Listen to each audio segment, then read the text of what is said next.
प्रेम से बोलिए सदगुरु साहिब जी की जय हो। सतनाम साहिब। हे साहिब आपका अनंत अनंत शुक्रिया, अनंत अनंत आभार। साहिब जी आपकी सर्वदा ही जय जयकार। आदरणीय सर्व संतों की जय हो। उपस्थित आदर के योग्य सभी जीवात्माओं को मेरा नमन। सतनाम साहिब। आप सब में बैठे परम पिता परमात्मा को विशेष नमन। राम जी को एक बारी वनवास हुआ था, याद है ना सबको। तो भरत जी जाते हैं राम जी के पास और पूछते हैं, हे भ्राता इतना दुख कैसे मिल रहा है, मुझसे सहन नहीं होता। तब उन्होंने भरत जी को बोला था, राम जी ने, कोहू ना काहू के सुख दुख का दाता। कोहू ना काहू के सुख दुख का दाता, निज कृत कर्म फल। निज कृत कर्म फल भोग ही सब भ्राता। कि कोई किसी को ना ही तो यहाँ पर सुखी कर सकता है और ना ही किसी की इतनी हस्ती है, इतनी औकात है कि वो सामने वाले को दुखी कर दे। ये तो हम स्वयं को ही खुद से ही कभी विचारों से खुशी महसूस कर लेते हैं और कभी किसी विचारों से दुख महसूस कर लेते हैं। कोहू ना काहू के सुख दुख का दाता। अब निज कृत कर्म, जो हमने कर्म पहले किए हैं या अब कर रहे हैं, उन्हीं के ही प्रतिफलों के रूप में जो हमें मिल रहा है, उसी को ही लेकर हम सुखी या दुखी होते हैं।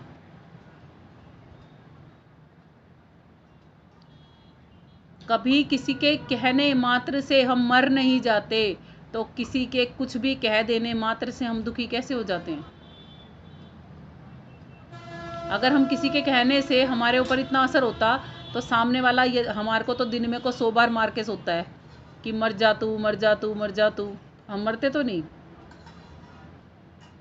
मरते ना। जब किसी के कहने से हम मरते नहीं और कोई मर जाए तो किसी के कहने से कोई जिंदा होता नहीं। तो किसी की बातों का असर इतना हम पे क्यों होता है? क्योंकि उसकी बातों को हम खुद से, उसने तो बोल दी, खत्म।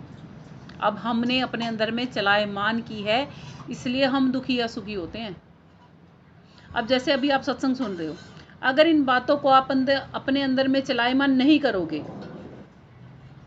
अच्छी बातें लगे या किसी को बुरी लगे, अगर आप अपने अंदर में इन बातों को चलायमान नहीं करोगे तो क्या ये आपके ऊपर कोई भी असर डालेंगी? अच्छा या बुरा डाल सकती हैं? नहीं डाल सकती ना। एक टीवी का सीरियल भी हम पे असर डाल सकता है और नहीं डालने को हम पे सारे जहान की कोई भी चीज़ असर नहीं डाल सकती। टीवी के सीरियल को अगर हम ध्यान से उसमें घुस के देख रहे हैं तो वो भी हम पे असर डाल देगा, क्योंकि उसको हम कहाँ चलाने लग जाएंगे? अपने अंदर में चलाने शुरू कर देंगे इसलिए। और सारे जहान की कही हुई बात भी हम पे असर नहीं डालेगी। कब? जब हम उसको अपने अंदर में चलायमान नहीं करेंगे। तो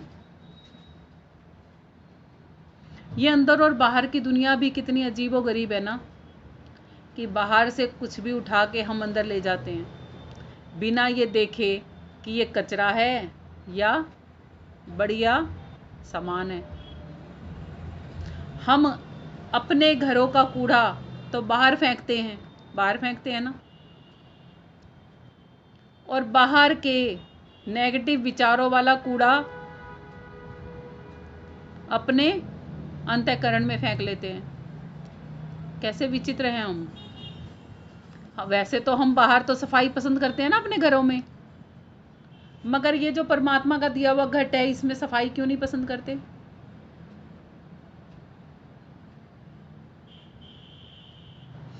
जिसमें हमारा परमात्मा रहता है, घट में, जिसमें हम खुद रहते हैं, और इस खुद के लिए जिसमें हम रहते हैं, इस मकान के लिए एक और मकान जो हमने बना रखा है, उसकी बाहर वाले की हमें सब चिंता है। इसके अंदर में बैठे हुए की। अगर बाहर रूम में हम कचरा मचाएंगे, जो हमने मकान बना रखा है उसके रूम में हम कचरा मचाएंगे, उसमें हम बैठेंगे तो हमें गंदगी लगती है कि नहीं लगती? घुटन होती है कि नहीं होती? क्या लगता है? बस फटाफट से इस कचरे को हटा दो पहले, तो बाद में बैठेंगे यहाँ पे, है ना? और ये मकान और इसके अंदर में जो हम कचरा डाल रहे हैं, वो क्या हम सड़ेंगे नहीं?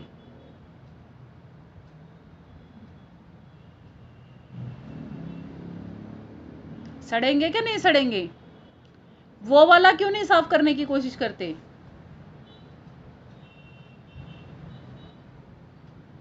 करते हैं। वहां अंदर में इतना सड़ते हैं कि, है ना, फोन मिला मिला के ना अड़ोसी पड़ोसी रिश्तेदारों को भी बता देते हैं कि मेरे अंदर में इतनी सड़ान हो रही है विचारों की। करते कि नहीं करते? उसको तो बाहर नहीं फेंकते,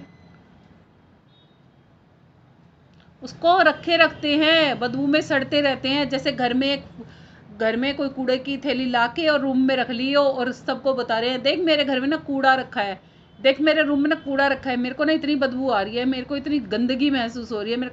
अरे फिर इस पॉलिथीन को उठा के बाहर फेंक देना। अगर फिर कोई धमका के ये बोल भी देता है ना, मेरे को अपने कूड़े के बारे में मत बताया करो, इस पॉलिथीन को उठाओ और बाहर फेंक के आओ, तो पता है सामने वाले क्या बोलते हैं? बड़ा गुस्से में बोलती है हमसे तो। अरे सही तो बोला, क्या गलत बोला? दिखा कूड़ा रखा हुआ है आपके घर में, इस घट में, तो इसको उठा के बाहर क्यों नहीं फेंकते? उल्टा पता है क्या कर रहे हो? कूड़े की पॉलिथीन नहीं हटा रहे हो, कभी परफ्यूम छिड़क रहे हो, अलग अलग प्रकार के इत्र छिड़क रहे हो, कभी धूप बत्ती जला रहे हो, कभी कुछ गूगल वगैरह जला रहे हो। भाई उससे थोड़ा ना भागेगा वो, पहले तो वो पॉलिथीन बाहर फेंकनी पड़ेगी।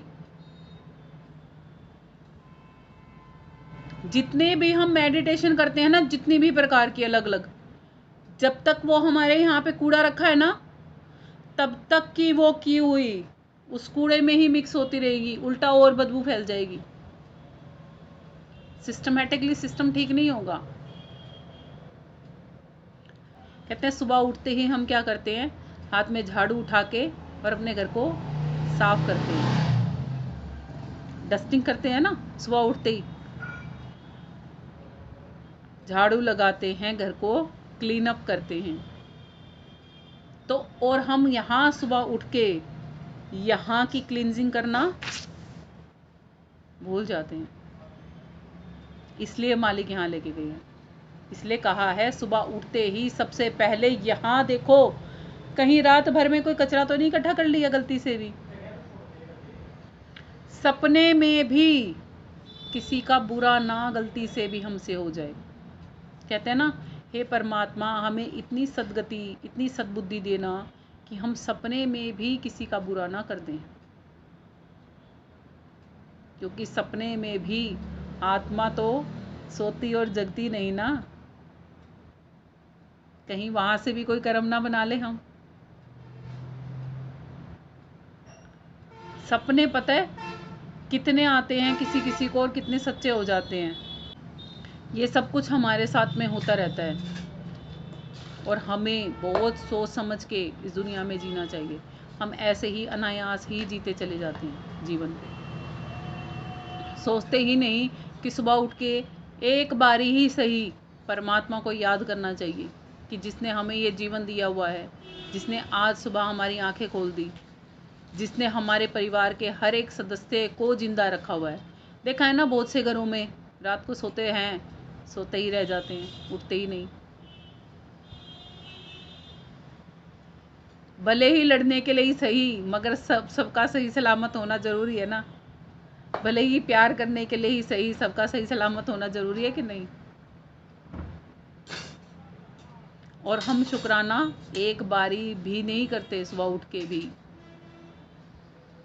यूँ तो कहते हैं कि हर पल परमात्मा का शुक्रिया करना चाहिए कि उसने हमें स्वस्थ जीवन दे रखा है, अच्छे परिवार वाले दे रखे हैं, सबका साथ दे रखा है, पहनने को कपड़े दे रखे हैं, सर पे छत दे रखी है, वो सभी सुख साधन हमें दे रखे हैं जिससे हम अपना जीवन यापन अच्छी तरह कर सकते हैं। फिर भी उस परमात्मा को हम याद नहीं करते, क्यों?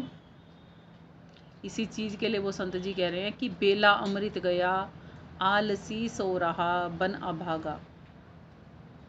मनुष्य का तन ये अमृत बेला ही है, क्योंकि 84 के जीव भी है ना, हमसे पहले उड़ जाते हैं।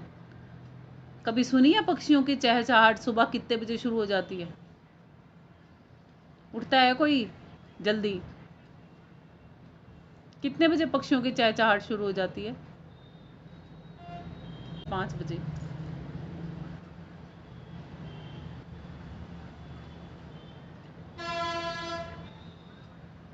वो भी हमसे पहले उड़ जाते हैं।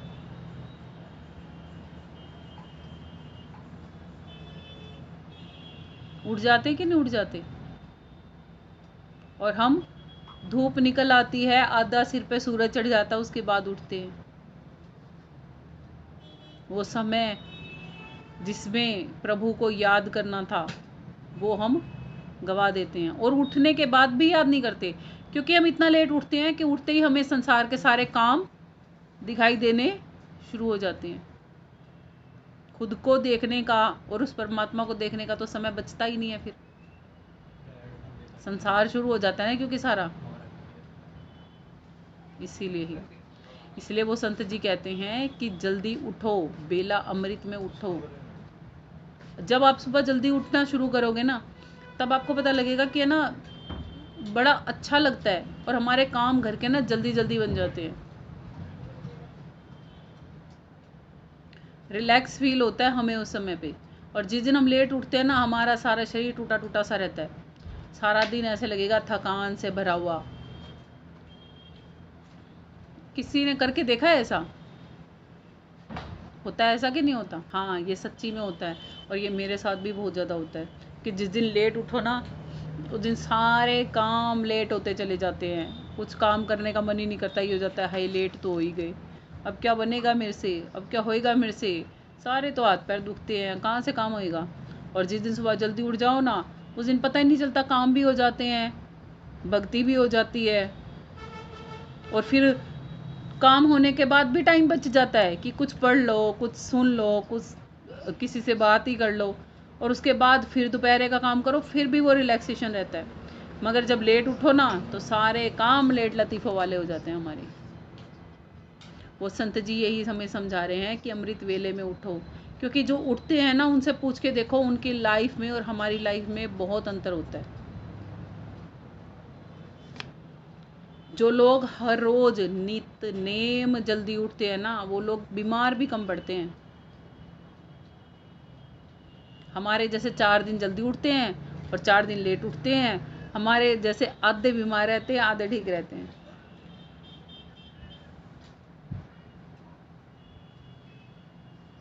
और बहुत से तो ऐसे होते हैं जो लेट उठते हैं, उनको अपने शरीर की तरफ ध्यान देने की फुर्सत ही नहीं होती, रात को गोली फांकते हैं और सो जाते हैं कि सवेरे देखेंगे, पता लगता है सवेरे फिर लेट उठना है, फिर वो दिन भर चक्की की तरह पिसते रहते हैं, और शाम को फिर गोली फांकी और सो गई। ऐसा जीवन हो जाता है लोगों का।